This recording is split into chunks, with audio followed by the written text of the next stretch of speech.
الحمد لله رب العالمين والعاقبة للمتقين ولا عدوان إلا على الظالمين والصلاة والسلام على رسوله الكريم وإمام الموحدين وعلى آله وصحبه أجمعين. أما بعد، السلام عليكم ورحمة الله وبركاته. برادران و خواهران موحدم، بارک الله فیکم و حیاکم الله بیاکم. این مجلس دومی ما هست در بیان جنت و نعمتهای جنت. این معروف است و مشهور است که همه انسان‌هایی که اعتقاد دارند که بعد از مرگ حیات وجود دارد، آرزوی حیاتی خوب و نیکویی را دارند. حتی غیر مسلمین، اهل کتاب و مشرکین که اعتقاد دارند که بعد از مرگ دوباره باز حیات وجود دارد، آنها آرزو میکنند که همین حیاتشون بعد از مرگ حیات خوب باشد.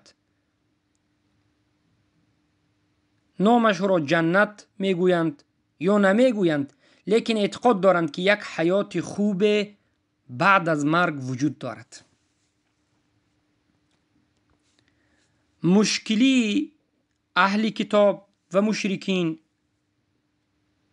در این است که راه درست را برای رسیدن به رحمت الله و برای رسیدن به رضایت الله سبحانه و تعالی و راه درست را برای داخل شدن به جنت انتخاب نکردند. امید جنت دارند اما راهشان به سوی جهنم است. امید رحمت الله دارند اما راهشان به سوی غضب الله است. میگیرند، مینالند. حتی رافضه ها و اهل کتاب نصرانی ها گویا خودشان را در عشق اولیاها و در عشق بگویم محبت اولیاها و محبت پیامبر و محبت الله سبحانه و تعالی خود را زنجیر میزنند. اهل کتاب نصرانی ها خودش را زنجیر میزند، لطکوب میکند و از کسانی که خود را به امت اسلام نسبت میدهد، رافضه ها خود را زنجیر و لطکوب میکند. و این چنین صوفی ها هستند که لطامیه گفتنی یک فرقه که به درجه اولیا رسیدن خود را لطکوب میکنند تا که الله دوستشان دارد. هر یک فرقه و جماعت و دینی که خودی مردم ساختند، راه های مختلف را برای رسیدن به جنت انتخاب کردند. اما جنت این یک مکان است، این یک نعمت است که مکافات به اهل توحید است. راه رسیدن به جنت را الله سبحانه و تعالی در همه کتاب هایی که از آسمان نازل کرده است، تورات، زبور، انجیل و قرآن بیان کرده و کاملترین کتابی که در این باره وصف جنت و نعیم جنت و وصف دوزخ و عذاب دوزخ ذکر کرده است، این قرآن است و این سنت رسول الله صلی الله علیه و سلم است.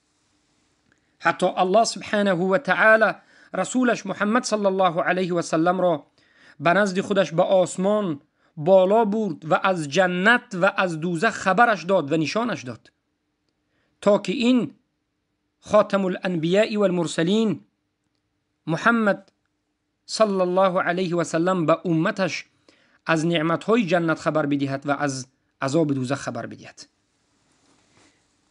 بسیاری ها وقتی شنیدن نعمت جنت و وصف جنت گمان میکنند که حالا عمر دراز است، حالا مرگ کی آمدنش معلوم نیست اما بیخبر از آن هستند که این عمری که طولانی فکر می کند عمری کوتاه است. اما بیخبر از آن است که این عمری که خیلی طولانی فکر می کند در غم و اندوه دنیا زود می گذرد، در حالتی که بنده هیچ عملی به آخرت و برای رسیدن به این نعمت و به این جنت و به رضایت الله و به دیدار جمال الله انجام نداده است. این شیطان است که بنده را فریب میدهد. شیطانی که قسم خورده بود فبعزتک لاغوینهم اجمعین، ای الله به عزت تو قسم میخورم که همه بنده هات را گمراه میکنم. بله، شیطان امروز بسیاری ها را گمراه کرده، قسمی را اهل کتاب کرده، قسمی را بودیست کرده، قسمی را مشرک کرده بالعموم، و در درون دعوا کنندگان مسلمان هم فرقه ها را به جا آورده و شرک را آمیخته کرده. اما جماعت هستند از صالحین، از موحدین، از آن کسایی که الله سماهم المسلمین، الله آنها را مسلمان نامید و مؤمنین نامید. این موحدین هستند که این صالحین و مصلحین و محسنین هستند که شیطان آنها را فریب داده نمیتواند، گمراه کرده نمیتواند. الله خودش حفظ میکند. و انا همین موحدین، امت رسول الله صلی الله علیه و سلم، آخرین امتی که در این دنیا به وجود آمده و اولین امتی که به جنت می درآید، انا همین امت بسیاری اهل جنت است. بسیاری اهل جنت، این زیاده از 75-80% جنت این امت محمد رسول الله علیه الصلاة و السلام است. امت نامکینه، امت توحیدی، امت عملی، امت اعتقادی که اعتقادش موافق رسول الله است، عملش موافق رسول الله است. الله سبحانه و تعالی و رسولش تمامی خوبی های این دنیا که عملهای خوب وجود دارد به شما خبر داده، در قرآن و سنت است. و تمامی بدی هایی که در این دنیا هست به شما خبر داده. بزرگترین خوبی و بهترین عمل این توحید است و کلید جنت هم توحید و دندانهانش رکن و شروط توحید است. و بدترین عمل در این دنیا که الله خبر داده و صاحبش را از جنت محروم کرده و جنت را براش حرام کرده، این شرک است. انه من یشرک بالله فقد حرم الله علیه الجنه و مأواه النار و ما للظالمین من انصار. همانا هر کسی که به الله شرک قرار می دهد جنت برایش حرام است و بازگشتش جهنم است. پس انا همین قرآن و سنت به من و شما راه رسیدن به جنت را خبر داده است. راه رسیدن به جنت این لا اله الا الله، کلید جنت لا اله الا الله. دندانه های این کلید شروط لا اله الا الله است. بدون فهم این کلمه، بدون آموزش این کلمه، بدون تطبیق این کلمه به این نعمتهای بزرگی که الله سبحانه و تعالی آماده کرده از جنت، هیچ کسی داخل شدن را امید نکند، تمنی نکند. عمل بکن موافق قرآن و سنت و فرموده رسول الله صلی الله علیه و سلم و بعد از این امید بکن، آرزو بکن. آرزو کردن مشرک در حالتی که به شرک غوطه زده و شرک را ترک نکرده، آرزو کردن یک جاهلی که معنای لا اله الا الله را به مانند یک کلمه انگلیسی خشک و خالی میداند و نمیفهمد، آرزو کرده بی معناست. آرزو کردنی بی معناست. پس برادرانم و خواهران موحدم، این جنتی که ما به شما از قرآن و سنت وصفش را و نعمتهاش را در حلقه گذشته زیاده از 1 ساعت و امروز هم ذکر میکنیم، برای موحدین است. تنها و تنها این لذت، این کیفیت، این نعمتها و این همه عیش و عشرت که در جنت است برای موحدین است. مکافات عملی اونهاست، مکافات صبر به خاطر این که به دینشان صبر کردند، به عقیدهشان صبر کردند، به براءتشان صبر کردند، به کفر به طاغوت صبر کردند و انجام دادند، برای آنها مکافات است. باقی مانده نعمت های جنتی که هست این است که خیمه های اهل جنت.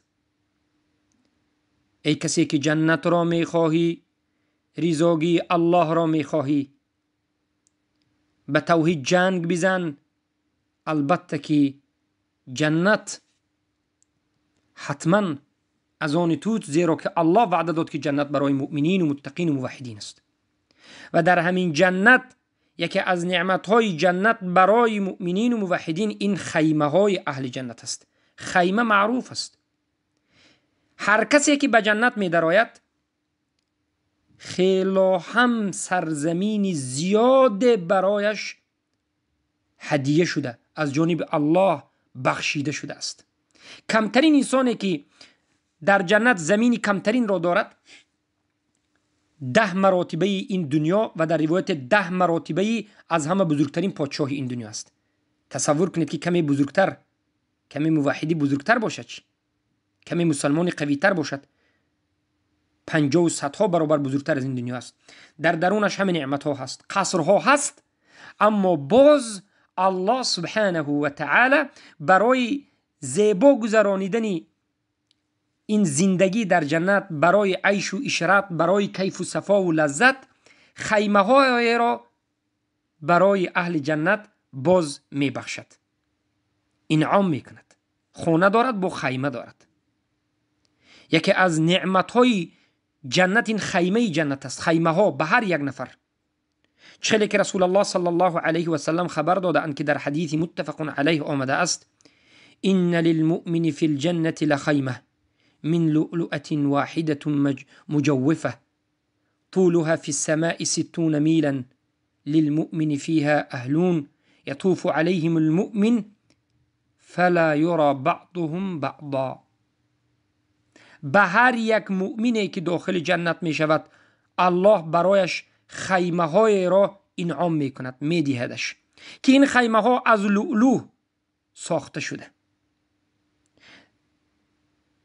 و درازی این خیمه 60 میل است، یعنی تقریبا 80-100 کیلومتر. الله اکبر، الله اکبر.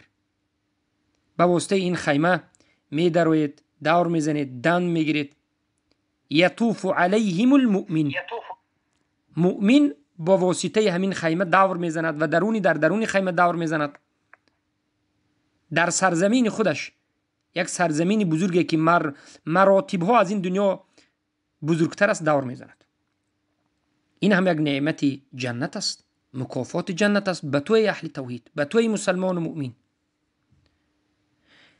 نعمت دیگری جنت این نهرهای جنت است. نهرها، دریاهای جنت، بحرهای جنت است. الله سبحانه و تعالی برای مؤمنان و مسلمانان در دار السلام جنت نهرهای بزرگی را آماده کرده است که به مانند این دریاهای دنیا یا بحرهای دنیا نیست. الله سبحانه و تعالی خودش در سوره محمد درباره دریاها، نهرهای جنت خبر می دهد و می گوید: اعوذ بالله من الشیطان الرجیم مثل الجنة التي وعد المتقون مثل الجنة التي وعد المتقون فيها أنهار من ماء غير آسن وأنهار من لبن لم يتغير طعمه وأنهار من خمر لذة للشاربين. ببینید، جنت این یک مکانی هست که آماده کرده شده، وعده داده شده برای متقیان، موحدان و پرهیزگاران است. ما همیشه میگیم که متقی تقوادار این موحد است. سرشوی تقوا توحید است. اول و آخر تقوا توحید است. کسی که از بعض مسئله های طعام شبهناک پرهیزگاری کرده خود را تقوادار میگیرد، اما مشرک است، از قبر پرستی پرهیز نکرده و تقوا نکرده، از الله در پرستیدن غیر الله نترسیده و پرهیزگاری نکرده، این اصل تقوا بوی تقوا را ندارد. تقوا این یکتا پرستی است و ترک شرک است و براءت از کفار و مشرکین و کفر بالطاغوت است و موالات بر مؤمنین و موحدین است. انمین از تقوا که ما باید بدانیم. پس جنت مکانی است که آماده کرده شده برای متقی ها هست و در درون این جنت نهرهای جاری است از آبهای صاف، آبهایی که خیلی صاف و خیلی زیبا. نهرهای دیگر از شیرهایی که طعمش لذیذ است و خیلی طعم بخش است و اما تغییر نیابنده است، یعنی ویران نمی شود. شیرهای این دنیا از یک حیوان شیر گرفتید، مدت 1 روز است، 2 روز است، 3 روز است، این شیر ویران می شود، از بین می رود، بوی می کند. اما نهرهای جنت او دریاهای جنتی که شیر دارد، اون مثل شیرهای این دنیا نیست. طعمش هم دیگر است، رنگش هم باز سفیدتر است و هیچگاه ویران نمی شود. و این چنین نهر دیگری را الله سبحانه و تعالی برای اهل جنت باز آماده کرده است. این خمر است که این خمر از خمر دنیا فرق دارد. ما وقتی که نهرهای جنت میگیم آب است، یک دریای از آب، یک دریای از شیر، یک دریای از خمر میگیم، هیچگاه به یگان وجه شما این آب جنت را، این عسلی که در جنت هست، این شیری که هست و این خمری که هست به این دنیا بوده خمر و شیر و عسل و آب مقایسه نکنید. طعمش دیگر است. خمر این دنیا وقتی که می نوشید، چگونه که خمر نوشا از شکلشون و بشره و نقلشون ذکر میکنند، خمر این دنیا تلخ است. وقتی که کسی می نوشد از همون دهانش تا پایان ترین درون اعضایش خمر این دنیا می سوزاند. درجه بلند این خمر این دنیا به مانند سپیرت و غیره انسان را می کشد، درونش را می سوزاند، درد سر می کند، شرمنده می کند و به افلاسی و نجاست ها گرفتارش می کند. اما خمری که الله سبحانه و تعالی برای مسلمان و موحدین و مؤمنین در جنت آماده کرده است و جاری است، نهرها جاری است، نهری بزرگ جاری شده رفته شده است، این خمر برای نوشنده اش شیرین است. برای نوشنده اش شیرین است. خمر لذت للشاربین، خمری که شیرین است، لذت بخش است برای نوشنده است. کسی که در این دنیا به خمر این دنیا دست نزد، از این خمرهای نجاست پیداشته این دنیا دور شد، البته که از خمری در جنت آماده کرده شده بهره مند می شود. وقتی که می نوشد لذت می برد. کیفیت واقعی در جنت است، زیرا که جنت این مکانی دمگیری است، جنت مکانی لذت است، کیفیت است. تو در این دنیا عمل کردی، از امتحان و اختبار گذشتی، مرحمت تو دم بگیر، ابدالابد لذت ببر. اما از امتحان نگذشتی، بجای خمری لذت لشاربین برای تو آب جوشان چرک و فساد داده می شود در جهنم. و انهار من عسل مصفى، و این چنین چهارمین نمود نهرها و دریاهایی که در جنت هست، این از عسل است که عسل مصفا است. مصفا یعنی پاک است. عسل های این دنیا خیلی در درونش غش و غش ها دارد، اگرچه تازه ها هم باشد، لیکن عسل اون دنیا مصفا است که درونش رو میبینی. پس نهرهای جنت نهری آب است و نهری شیر است و نهری خمر است و نهری عسل است. و به همین آیات تمام است؟ نه، برای تو الله باز آماده کرد ولهم فیها من کل الثمرات و مغفرة من ربهم. این چنین در جنت برای اهل جنت همه نمودی میوه ها وجود دارد، آماده کرده شده است. ولهم، و برای شما ای اهل جنت، فیها، در جنت، من کل الثمرات، از همه نمودی میوه ها وجود دارد. و از همه بزرگترش این است که و مغفرة من ربهم، از همه این چیزها بزرگتر مغفرت از ربشان به اهل جنت است. الله اهل جنت را همه اش را بخشیده است. همه اهل جنت خوشحالند، خوشنودند، زیرا که الله رب العالمین، رب السماوات والارضین، اونها را بخشیده است. الله اکبر. پس این نعمت ها برای چی ذکر شد؟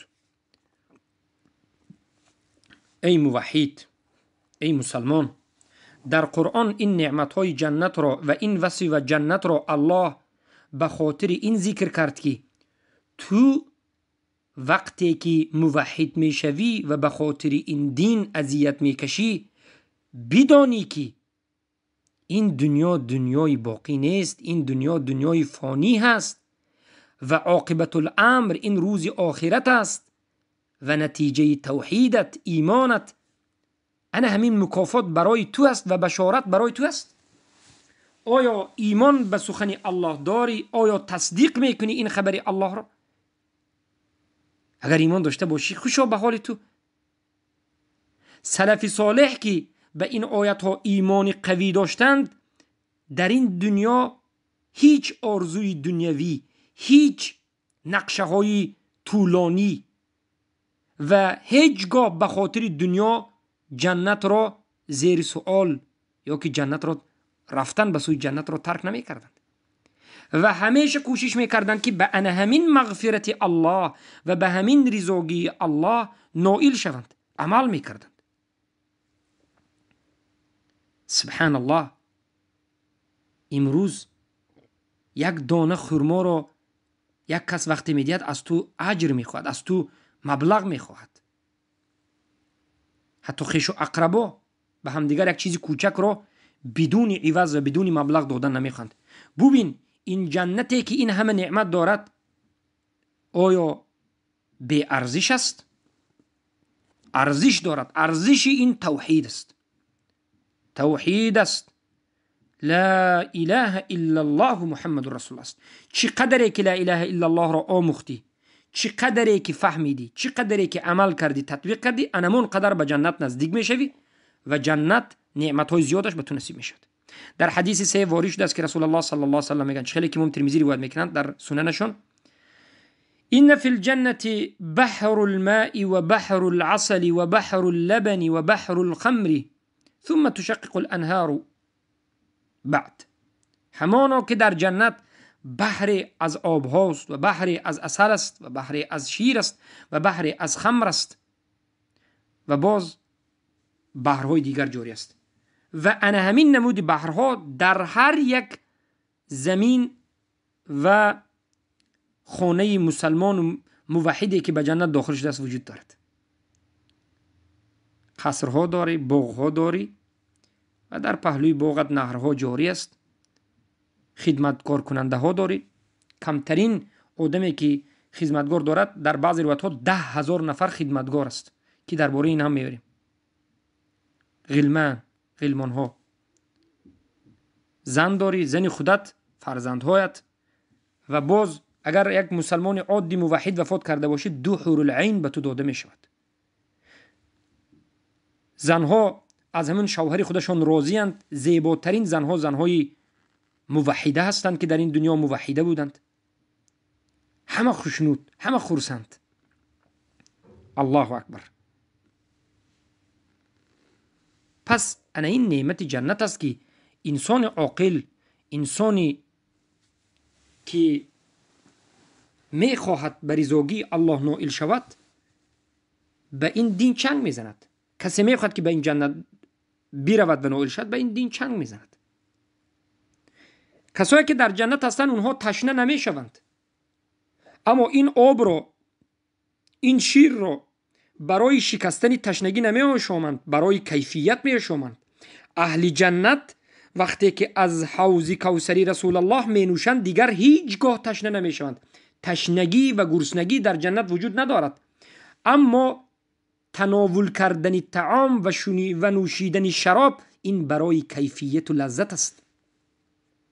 لذت میبرند. الله اکبر. و خمری آخرت رو چخیلی که بیان کردیم به شما.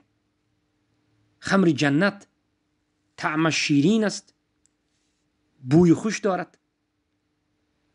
و خمر جنت همین است که انسان رو مست نمی کند.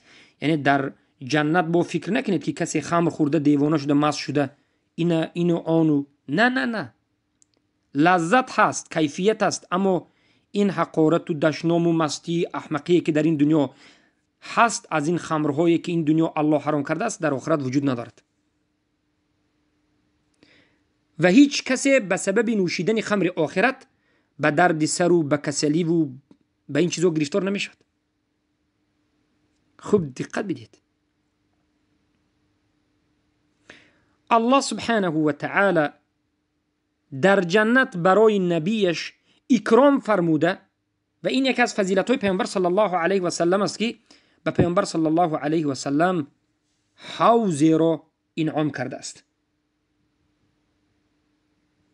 حوضی را انعام کرده است که این یک نهر میگن، نهری بزرگی، یک دریای بزرگی که این خاصی دریای پیامبر صلی الله علیه و سلم در جنت است و نامش کوثر است. خیلی که در این مسئله حدیث آمده است که روایت امام مسلم است. از انس بن مالک رضی الله عنه روایت است که قال اغفاءة فرع رأسه مبتسما فاما قال له وما قالوا له یا رسول الله لما ضحكت. یک روزی رسول الله نشسته بودند و سرشون رو برداشتند و تبسم کردند.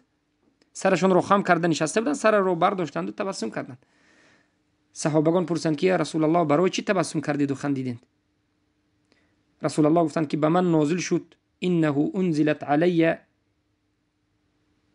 به من نازل شد یک سوره و قرائت کردند بسم الله الرحمن الرحیم انا اعطیناک الکوثر، انا اعطیناک الکوثر. ما به تو انعام فرمودیم، ما به تو اعطا کردیم، دادیم کوثر را. و پیامبر صلی الله علیه و سلم تا آخری آیت خواندن انا اعطیناک الکوثر فصل لربک وانحر ان شانئک هو الابتر. و در آخر به صحابگان سوال کردند که اتدرون ما الکوثر؟ صحابگان آیا شما میدانید که کوثر چیست؟ قال الله و رسوله اعلم. صحابگان گفتند که الله و رسولش داناتر است و میداند. رسول الله صلی الله علیه و سلم گفتند فانه نهر وعدنیه ربی جل و عز فی الجنه. این یک دریای است، یک نهر است که ربم الله سبحانه و تعالی به من وعده داده است که در جنت است. و در همین کوثر حوض وجود دارد ترد علیه امتی یوم القیامه آنیته عدد النجوم.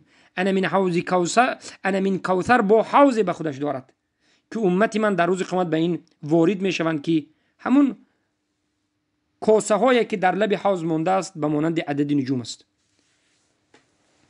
البته در شرح این حدیث بعضی از علما میگن که حوض کوثر حوض پیش از داخل شدن به جنت است، اما خودی کوثر، نهر کوثر در جنت است. پیش از به جنت در آمدن از حوض کوثر میشومند در روز قیامت. بعد از به جنت در آمدن باز همون یک دریای کوثر به رسول الله صلی الله علیه و سلم داده شده است و این از فضیلت رسول الله صلی الله علیه و سلم و بزرگترین مقام و بالاترین مقام که این وسیله هست در جنت الفردوس، طبقه وسیله، این برای رسول الله صلی الله علیه و سلم است. و چقدر که انسان به رسول الله نزدیک شود عقیدتاً، عملاً، همان قدر در جنت درجه اش بالا می رود، از نعمتهای بزرگ الله سبحانه و تعالی برخوردار می شود.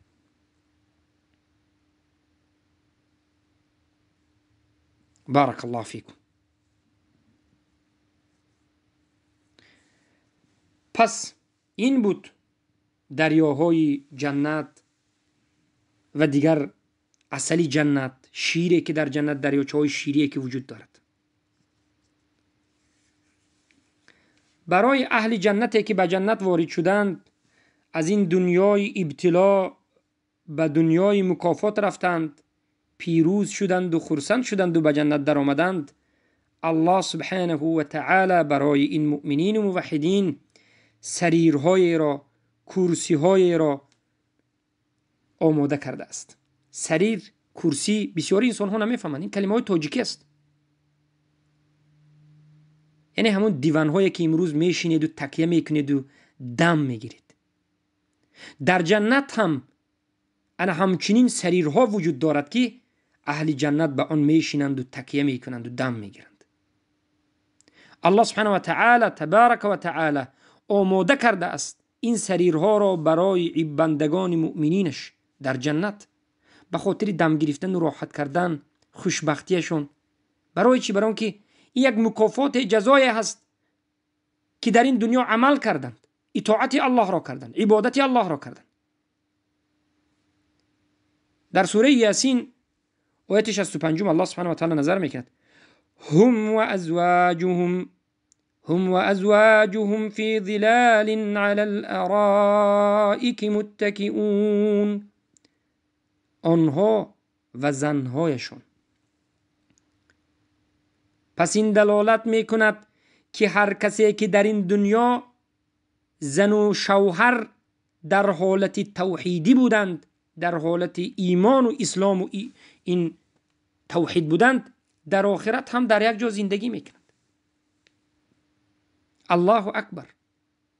هر مردی که در این دنیا موحد است و زنش هم موحده است، مسلمان هستند، هر دویشون اهل توحید، اهل نماز، اهل طاعت و عبادت هستند، در روز قیامت انا همین اهل توحید، زن و شوهر، در زیر سایه های درخت، در بالاهای ارائک، یعنی انمون ارائک یعنی سریرهایی که بزرگ است، تکیه کرده در سایه های درخت تماشا کرده جنت رو دم میگیرند. تصور کنید، این شوخی نیست، این خبر الله است. برای همین است که مرد موحد باید به زن موحده زندگی بکند. مسلمان به مسلمان هیچ وقت با یک مرتده مشرکه زندگی کردن یا زنهای به مرد مشرک و مرتده زندگی کردنش درست نیست. پس این یکی از نعمتهای اهل جنت است که الله برای اونها انعام فرموده است که بر ارائک، انا همون سریرها، بر بالای جایهای مخصوص دیوانها و کرپه ها میشینند و در بلندی ها نشسته همه جا را تماشا میکنند. چخیلی که در سوره الواقع آیت 15 اومده است که الله میگوید سبحانه و تعالی: علی سرر موضونه. اهل جنت در بالای انا همون سریرهایی که در بالا هستند نشسته هستند. موضونه، علما میگن موضونه ای منسوجه مزینه بالذهب، یعنی همون سریرهایی که بلند است، خیلی هم زیبا کرده شده است و زیباگیش به طلاواری یعنی کرسی و سریرهایی که خیلی به تلاواری زیبا کرده شده است. اهل توحید، اهل ایمان به بالای همون تکیه کنان یونباش میکنند. برای اونها بهترین بالشت ها، بهترین کرپه ها تصور کرده نمیشه و داده میشه. خیلی که در قرآن ذکر شده است. الله اکبر. نعمت بالای نعمت، دم گرفتن بالای دم گرفتن. در پهلوش زنش هست، در پهلوش حور العین است. زیرا که این سریرها، این کرسی ها میده نیستند، مثل این دنیا نیستند، خیلی بزرگ هستند.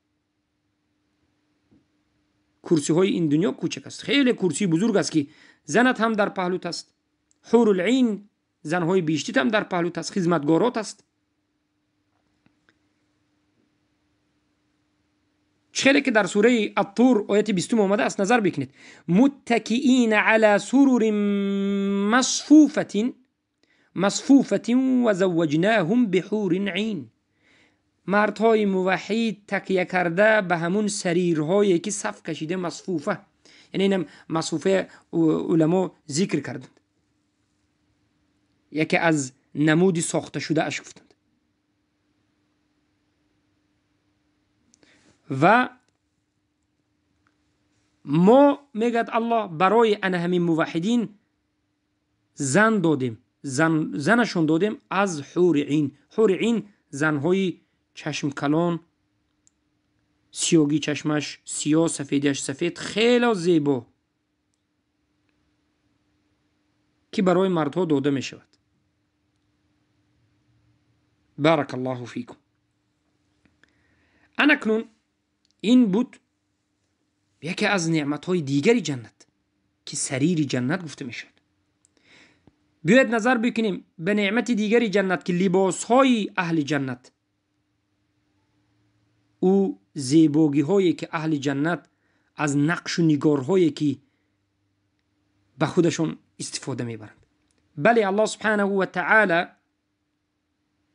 در این دنیا به من و شما لباس ها داده است که عورتمون رو میپوشیم. مقصد لباس این دنیا پوشیدن عورت است، نه شهرت است، نه کیفیت است، نه لذت است. مقصد پوشیدن لباس در این دنیا برای کبر و غرور و شهرت نیست، برای پوشیدن عورت است، تا که عورتت رو پوشی، عبادتت رو انجام بدی.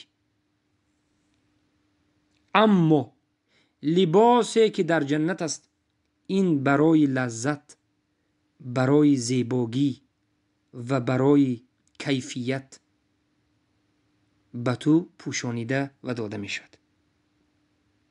لباس های این دنیا از صوف، از موی، از پخته، از جلد، چرم ساخته شده است. بله؟ اما لباس جنت، سبحان الله، از همون چیزهایی که خودی الله خواسته است، که زیباترین لباس هست، حلاوت آورترین لباس هست ساخته شده است.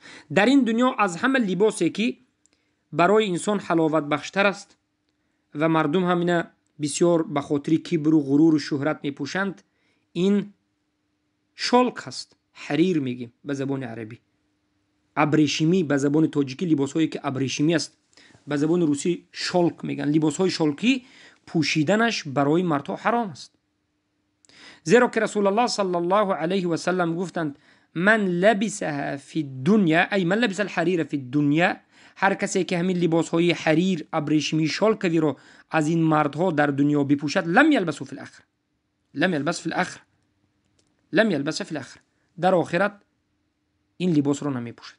یعنی گناه کبیره است که مرد لباس شال پوشد، جایز نیست. و در دستشون یک روز طلا را گرفتند و به یکی از دستشون طلا و به یکی از دستشون حریر را گرفتند و گفتند که هذانی حرام علی ذکور امتی، انا من دو چیز برای امتی من از مردها، برای مردها حرام است. البته برای زنها استفاده بردن طلاواری، به دستش ساعت انداختن، انگشترین، به گردن بندهای طلاواری جایز است، برای زن درست است. پوشیدن لباسهای شالکی هم برای زنها درست است. حرام این برای مرتو است.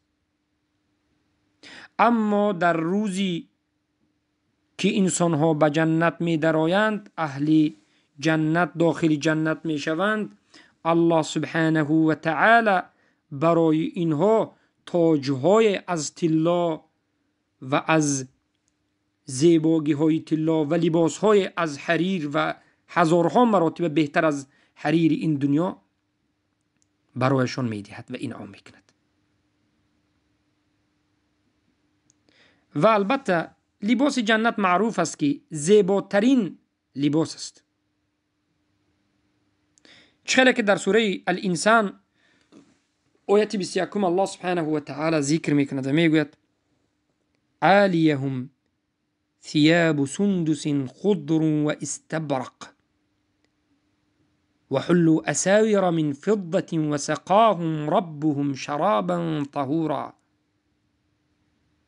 لباس های بهترین از لباس های سبز می پوشند که به اونها باز زیباگی را می دهد و تاج های مخصوص از طلا و نقره و این چیزها دارند.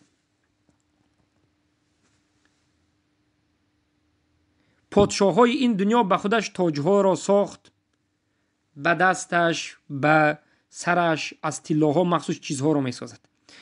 الله سبحانه و تعالی در جنت برای اهل جنت همچنین زیباگی ها را برای بند دست، برای پایش و برای تاج سر، بهترین طلا از بهترین نمودی قیمت بهاترین سنگ ها و طلاواری ها برای اهل جنت تاج، دستبند، میانبند، پایبند آماده کرده است و این هدیه برای اهل جنت است.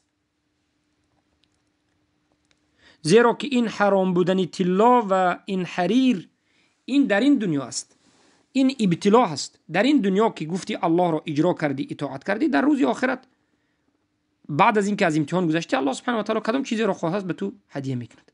زیرا در جنت دیگر حلال و حرام، جنگ و کشمکش، ریزای و ناریزا، کینه کردن و کسی را گنده کردن و نقص کردن، غمگین شدن و خفه شدن، مریض شدن و کسل شدن، پیر شدن و مرگ بودن وجود ندارد. همه خرسند است، همه قلبش از دیگر راضی است. در قلب کسی نسبتی کسی دیگر غل و غش وجود ندارد. کینه و عداوت و دشمنی و بدبینی وجود ندارد. همه خرسندند، راضیند، زیبایند، خوشبویند و همه جوانند.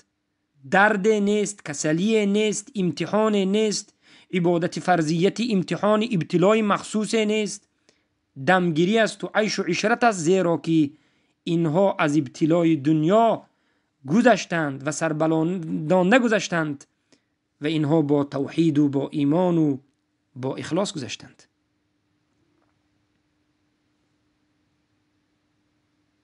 الله اکبر.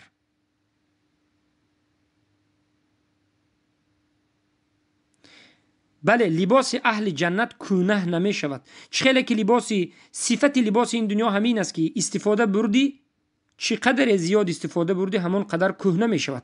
اما لباس اهل جنت کهنه نمی شود، رنگش هم تغییر نمی یابد، درجهش هم پس نمی رود. با وجود همین گشته و برگشته الله هزارها لباس بهترین افضلترین را به تو نصیب می کند. چلی که رسول الله گفتند من يدخل الجنه ينعم لا يبأس لا تبلى ثيابه ولا يفني شبابه. کسی که به جنت داخل شد به او نعمت داده می شود، هیچگاه لباسش کهنه نمی شود و هیچگاه جوانیش پایان نمی یابد.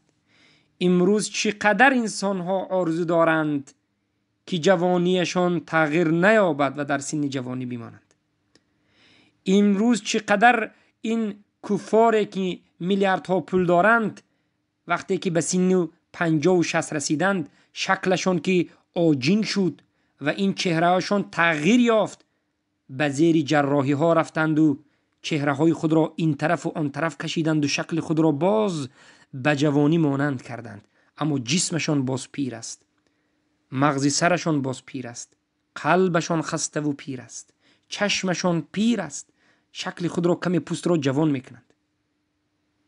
چقدر انسان ها میخواهند که جوان بیستند، داروها را استفاده میبرند و این و آن میکنند. جوانی حقیقی و زندگی بهترین این در جنت است که هیچگاه جوانی انسان نابود نمی شود. همه برابر جوان است. زن، شوهر، پسر، دختر، نبیره همه جوان است و همه بهترین نمود را دارد. بارک الله فیکم. من فکر می کردم که درباره جنت شاید 2 حلقه کنیم به پایان رسد، لیکن کمی دیگر صحبت کنیم، شاید 1 حلقه دیگر فردا صحبت بکنیم. حالا ببینید، انا این است لباس جنت. آیا لباس جنت را به لباس این یا به لباس این دنیا عوض میکنی؟ لباس به خاطر لباس این دنیا لباس آخرت را فراموش میکنی؟ لباس ابدی، خانه ابدی، اگر ایمان به الله سبحانه و تعالی داشته باشی. تو نظر بکن به طعام جنت، به غذای جنت، به شرابهای جنت، که این یک عالم دیگر است. برای اهل جنت طعام است هر چیزی را که اشتها می کنند. این از جانب الله رزق الکریم است. رزق کریم. الله رزاق است. این چنین نعمت ها، این چنین طعام ها، میوه ها در جنت وجود دارد که تو حتی تصور کرده نمی توانی. همه نمودی میوه هایی که در این دنیا هست و بر اضافه این هزارها نمود دیگری که طعمهایش بهترین و لذتمندترین. الله اکبر. الله به اهل جنت اکرام میکند، به آنها هر چیزی که میخواهند از طعام میدهد. چلی که در سوره الحق آمده است، نظر بکنید به آیت 22 و 23. الله خبر میدهد و میگد فی جنت عالیه، یعنی در جنت عالی، قطوفها دانیه. پس اهل جنت در جنت میخورند، تناول میکنند، غذا میخورند. آنها همه در امن و امان هستند. هیچگاه به خاطر خوردن یگان چیز شکمشون درد کرده و عذاب نمیکشند، زیرا که در جنت کسلی وجود ندارد، درد وجود ندارد. طعام اهل جنت فقط میوه نیست. طعام اهل جنت فقط میوه نیست، بلکه گوشت ها وجود دارد. از گوشت های انا همین پرنده ها. از رسول الله صلی الله علیه و سلم وارد شده است که در یکی از روایت ها میگویند که اهل جنت وقتی که در جنت میستند یک پرنده را میبینند و اشتها میکنند، میخواهند که گوشت همون را تناول بکنند. وقتی که این چیز خواستند پخته شده به نزدشون میآید، میخورند و باز استخوانش که رفت پرواز میکند. الله اکبر. یعنی در جنت گوشت وجود دارد، شراب وجود دارد، میوه های گوناگون وجود دارد.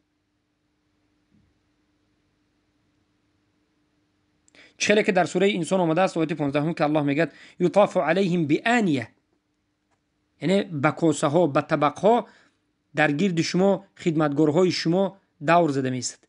یطاف علیهم بآنیه من فضة و اکواب کانت قواریر، یعنی همون جایگاه هایی که از نقره هست، از قواریر است، آورده به شما آب ریخته داده میستند.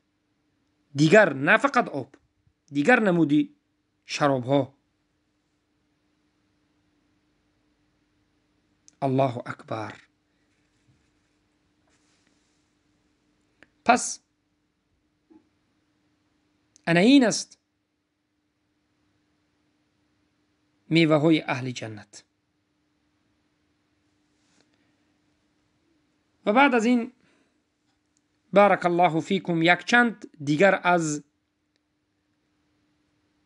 نعمتهای جنت وجود دارد که به شما باید ذکر بکنیم و با خبر باشید. اما از سبب این که وقت هم زیاد طولانی نشود، تقریبا 50 دقیقه و زیادتر شده است، باقی مانده ذکری وصف جنت و نعمتهای جنت را در حلقه آینده ذکر میکنیم که این هم حور العین است، زنهای اهل جنت، که در این موضوع کمی زیادتر معلومات وجود دارد. بعد از این ولدان المخلدون، کسایی که خدمتگاری به اهل جنت میکنند و مخصوص الله برای خدمت کردن اهل جنت اینها رو خلق کرده است. و بعضی از دیگر احوال جنت رو به شما ذکر خواهیم کرد. الله سبحانه و تعالی را دعا میکنیم و طلب میکنیم که ما را از اهل جنت الفردوس گرداند. اللهم إننا نسألك الجنة الفردوس وما يقربنا من القول والعمل ونعوذ بك من النار وما يقرب إليها من قول أو عمل. ای الله، ما از جنت الفردوس را میطلبیم، از ما راضی بشو و به ما نصیب بکن که از اهل جنت الفردوس باشیم و هر عملی که و هر سخنی که ما را به سوی جنت نزدیک میکند به ما نصیب بکن. ای الله، ما به تو پناه میبریم از آتش سوزان جهنم و هر عملی که و هر سخنی که ما را به سوی جهنم میبرد به تو پناه میبریم. ما را از این عملها و از این سخنها دور بکن. سبحانك اللهم بحمدك أشهد أن لا إله إلا أنت أستغفرك وأتوب إليك.